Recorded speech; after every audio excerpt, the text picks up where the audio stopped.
In the fertile hills of Galilee, where clusters of olive trees clung to terraced slopes and clusters of grapes hung heavy under the bright sun, a quiet village called Nazareth basked in rural rhythms. Narrow paths threaded through fields of barley and wheat, leading to stone houses built with the sweat of farmers and carpenters alike. Goats grazed along the edges of dusty roads, and the air often smelled of sweet hay just harvested from the rolling hills. Before we continue with our story, if you want to feel the love of Jesus Christ in your heart, write Amen in the comments and subscribe.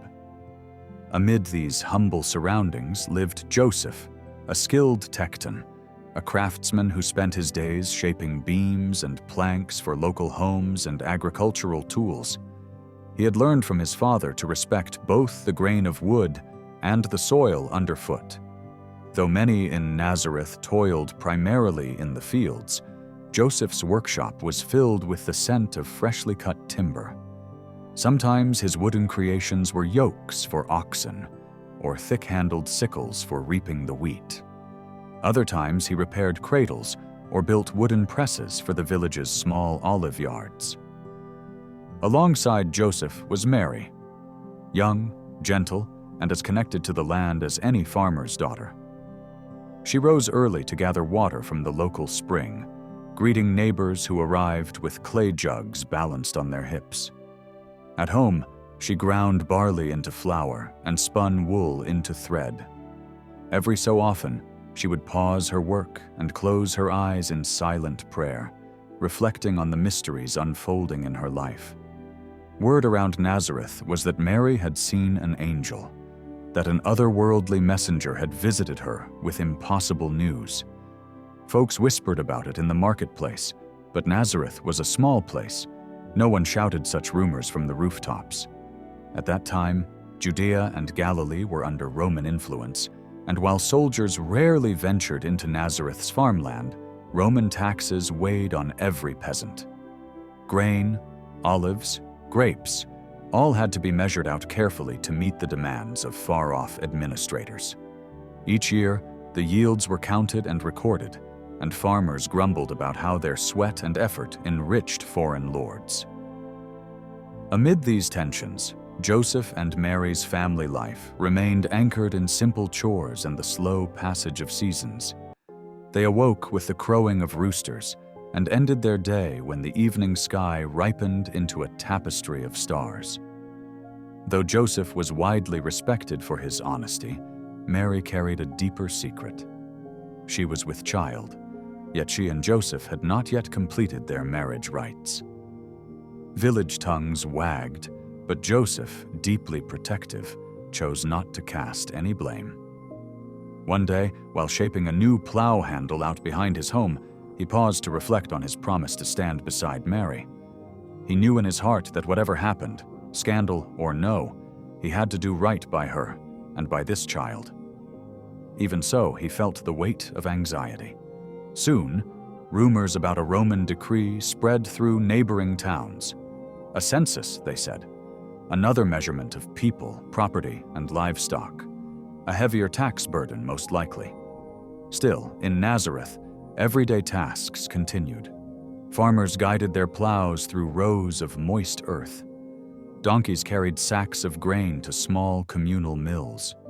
Women gleaned the leftover barley after harvest. Mary, though pregnant, tried to keep pace with her daily responsibilities. Grinding flour, weaving, even walking out to check on a small patch of lentils she nurtured behind the house. The gentle breeze from the hills carried promise of a decent yield that year, if only the Roman tax collectors would not glean too much from their bounty. There were days when Mary felt the child within her move, as though stretching in the warmth of the Galilean sun. She would place her hand on her abdomen and sense a quiet, holy presence. Scripture scrolls in the synagogue spoke of a future Messiah, a deliverer. Yet Mary was just a teenage girl, uncertain how it could all be real. Joseph also sensed something remarkable at work. He had experienced vivid dreams, dreams that seemed to speak in the voice of angels, telling him not to fear, telling him to take Mary into his home. One late afternoon, as Joseph was finishing repairs on a neighbor's olive press, a messenger arrived from the local official, breathless from the journey over rocky paths. He announced that Emperor Augustus required a census, and each man was to register. Joseph's father used to speak of ancestral lines leading back to King David's city, Bethlehem, far to the south. If the decree demanded Joseph to report in his family's origin town, that spelled trouble. Nazareth was already a 4 or 5 day trek by foot from Jerusalem, and Bethlehem lay beyond that. "Bethlehem," Joseph murmured, setting aside his tools. The word filled him with a deep sense of destiny. He glanced at Mary. Her belly had grown round, her ankles occasionally swollen from the day's labor. Could they risk such a journey now? It would be an arduous walk. Typically, travelers went in groups for safety, passing hillsides dotted with goats, crossing near Samaria, and finally scaling the long ascent toward Jerusalem. And Mary, she would need rest, water, and as little stress as possible in her condition. But Roman decrees were not to be taken lightly, and Joseph feared that ignoring the census would brand him a lawbreaker.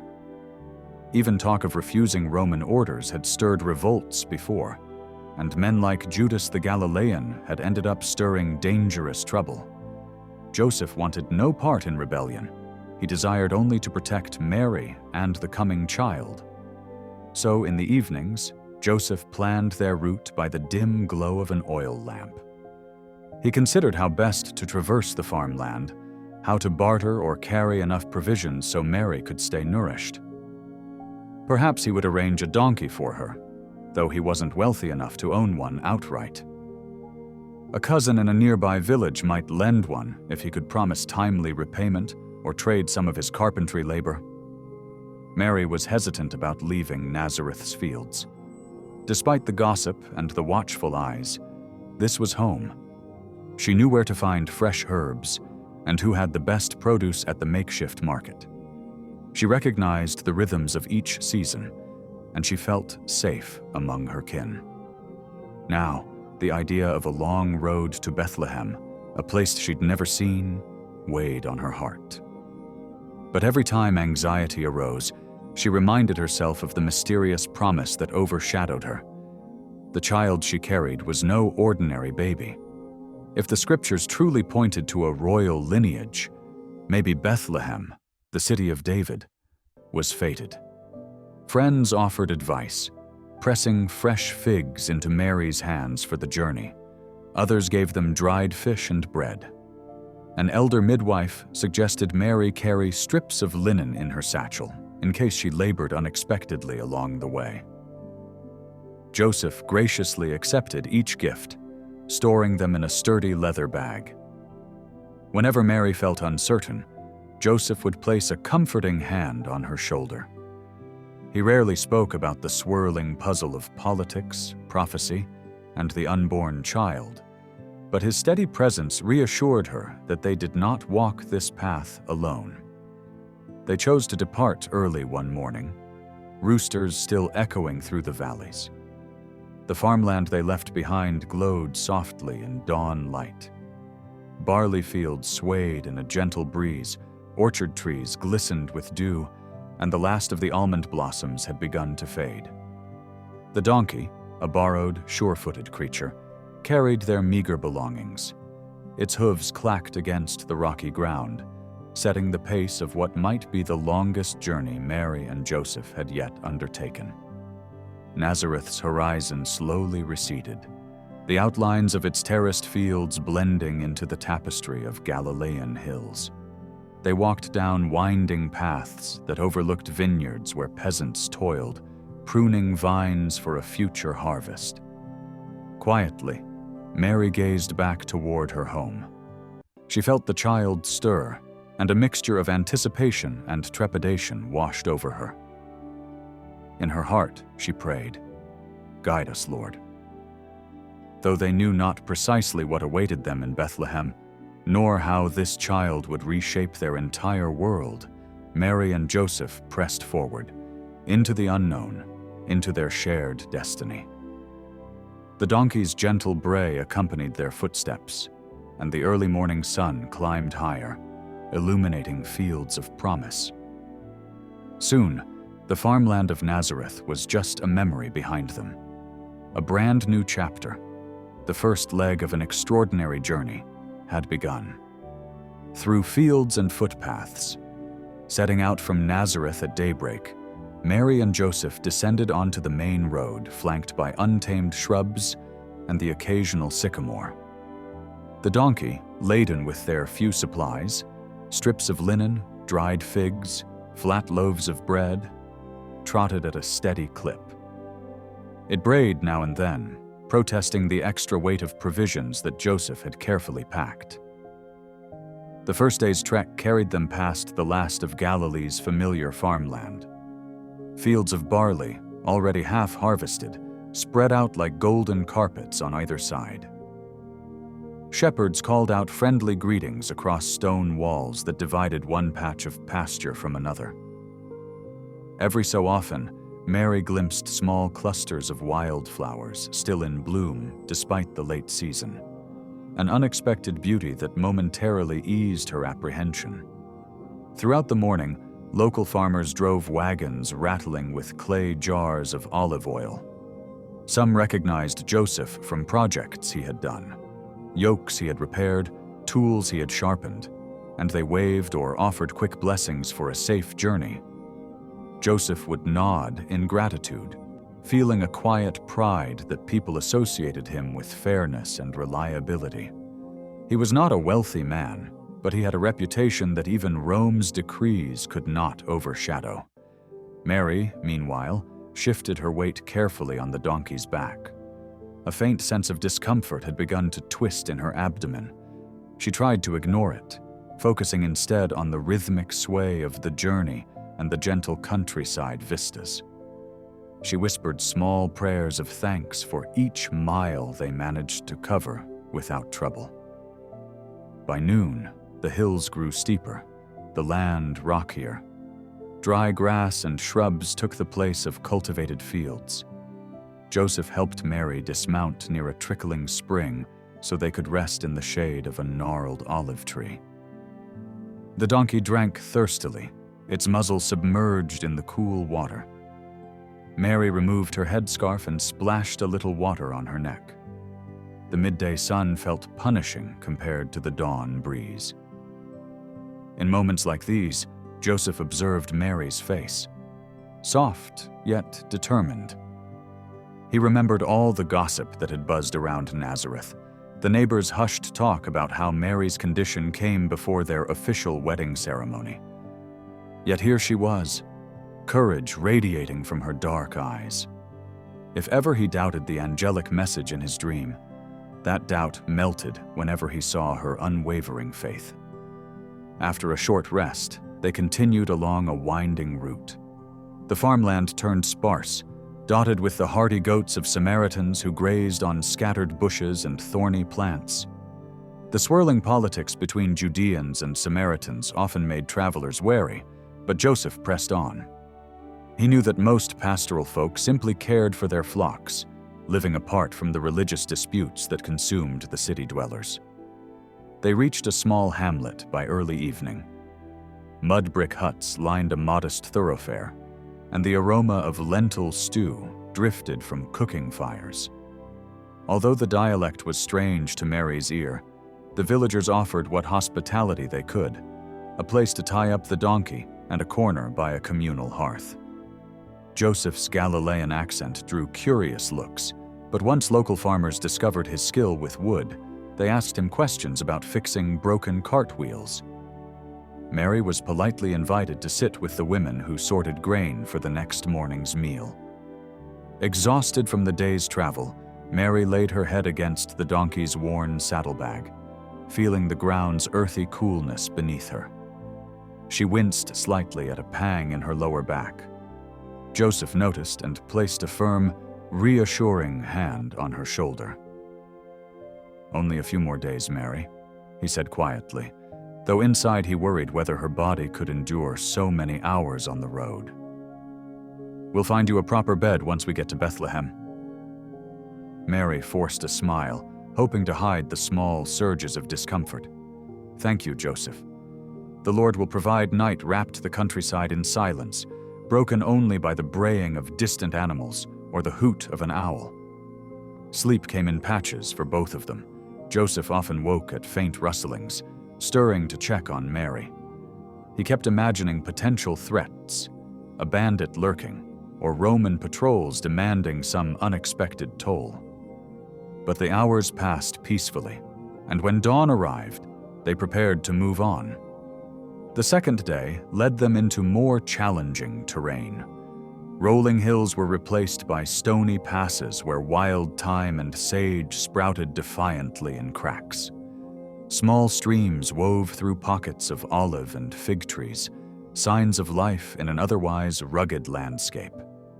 Mary and Joseph fell in step with a traveling group of merchants hauling their goods by donkey and camel.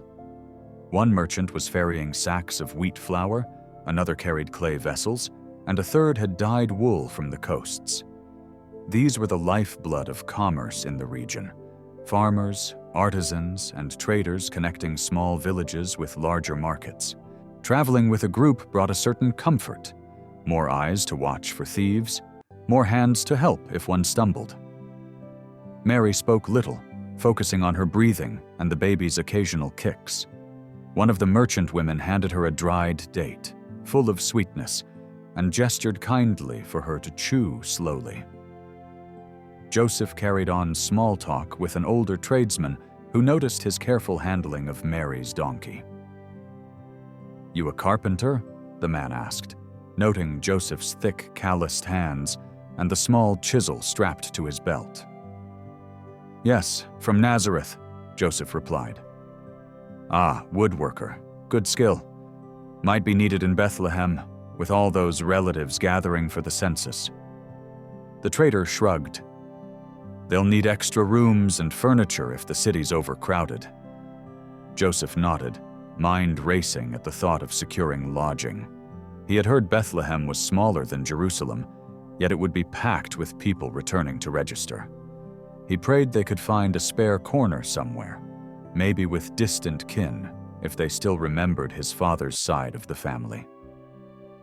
Onward they pressed, the donkey's hoofbeats merging with the shuffle of camels' padded feet. Eventually, the caravan veered east toward a trade route, while Mary and Joseph continued south toward Judea. Their farewells were warm, though brief. Travelers rarely lingered. Mary felt relief when the land opened onto a more forgiving plateau. Fields of wheat and barley re-emerged, giving her a sense of familiarity. Harvesters were out, scything methodically, stacking golden sheaves that would soon be threshed to separate grain from chaff. Joseph recalled how, in his boyhood, harvest time was a communal event, neighbors gathering to help one another. Here, in the borderland between Samaria and Judea, the practice seemed similar. Men and women toiling side by side, sweaty yet cheerful, always ready to share a portion of their yield. They paused at a small way station near a well, carved from limestone.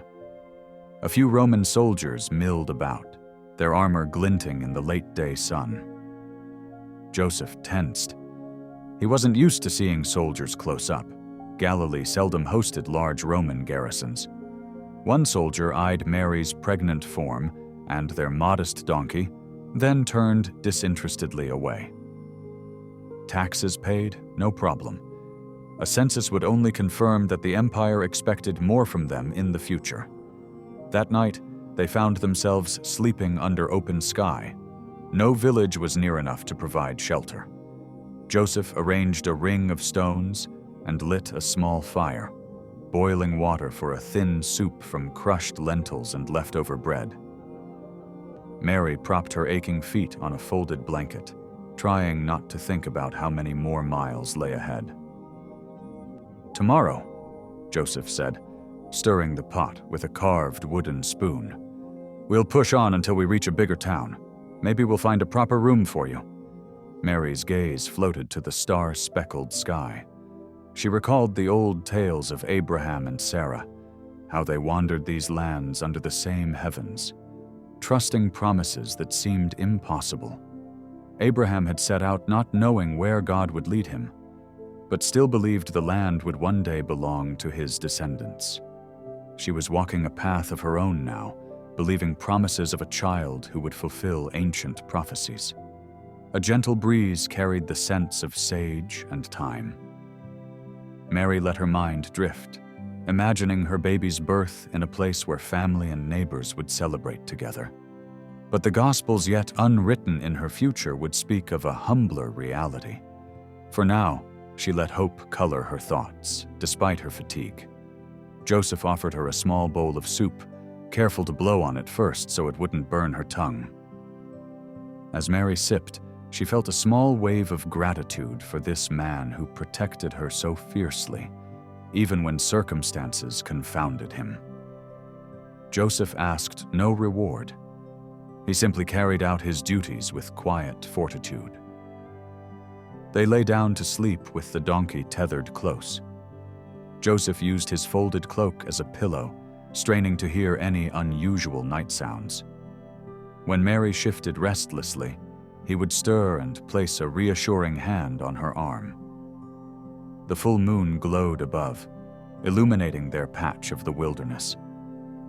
In that silvery light, Mary thought she saw shapes in the distance, perhaps shepherds bringing their flocks to the next pasture. The world felt vast and uncertain, but something in her heart assured her they were not alone. By dawn, they rose stiffly. Joseph coaxed the donkey upright, and Mary rubbed her lower back. A sense of urgency urged them onward. Bethlehem might be no more than 2 days away now. The child within Mary seemed increasingly restless, a subtle sign that time was drawing near. Their next stretch took them past vineyards perched on sloping ridges. Workers pruned vines, tying them to stakes for the next season's growth. The soil underfoot was stony but fertile, and Mary marveled at how life thrived in these rugged conditions. Date palms occasionally rose against the skyline, offering sweet fruit if one had the means to harvest it. In one village, a bearded farmer beckoned them over with a kind smile. He offered a handful of greenish figs, not fully ripened but still edible. Mary accepted, thanking him. In conversation, they learned this area had seen unrest from bandits recently. Caravans robbed, travelers left stranded. Joseph's grip on the donkey's lead tightened. He and Mary would need to stay vigilant. Pressing deeper into Judea, they skirted the edge of a small Samaritan town. Some of the locals eyed Mary's pregnancy with a wary mix of pity and curiosity. A matronly woman approached, pressed a goat skin of water into Joseph's hands, and then backed away without a word. It was a simple gesture of compassion that softened Joseph's anxiety. As the sun climbed high, heat shimmered off the rocky ground. Mary's breathing grew labored.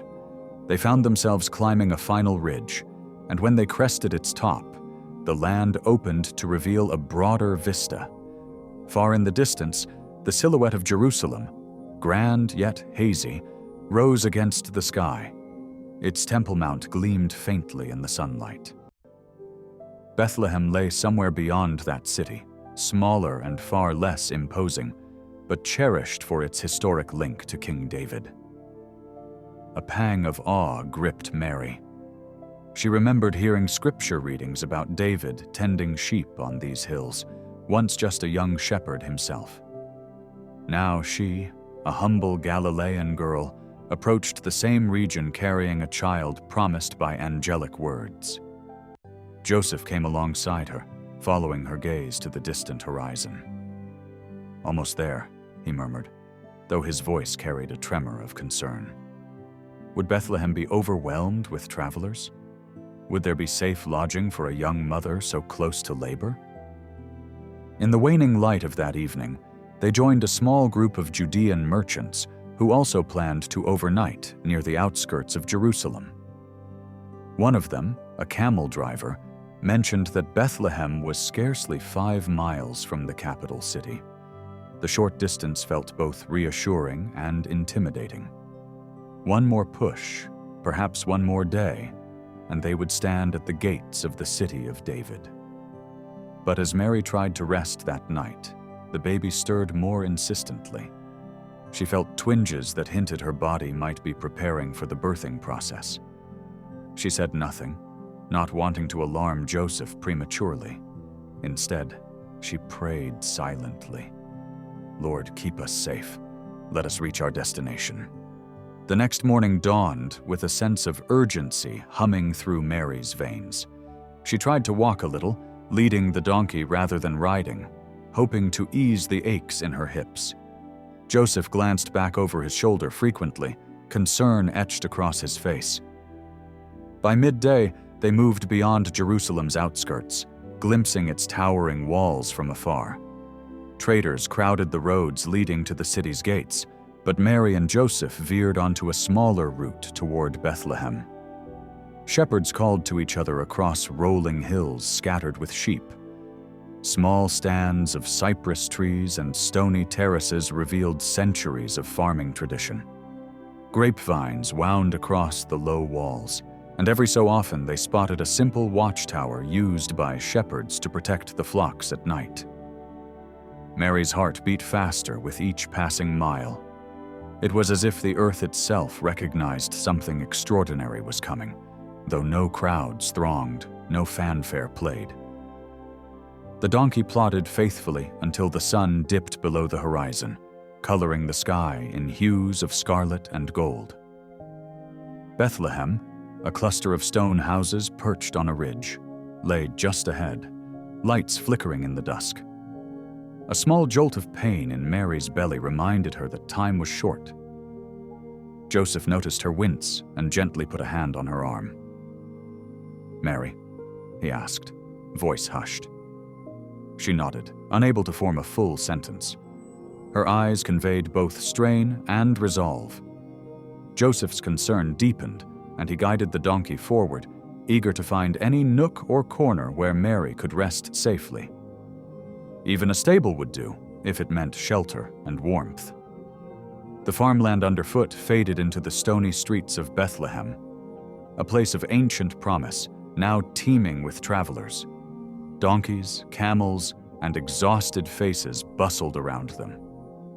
In that swirl of activity, Mary and Joseph began searching for a spot to lay their heads.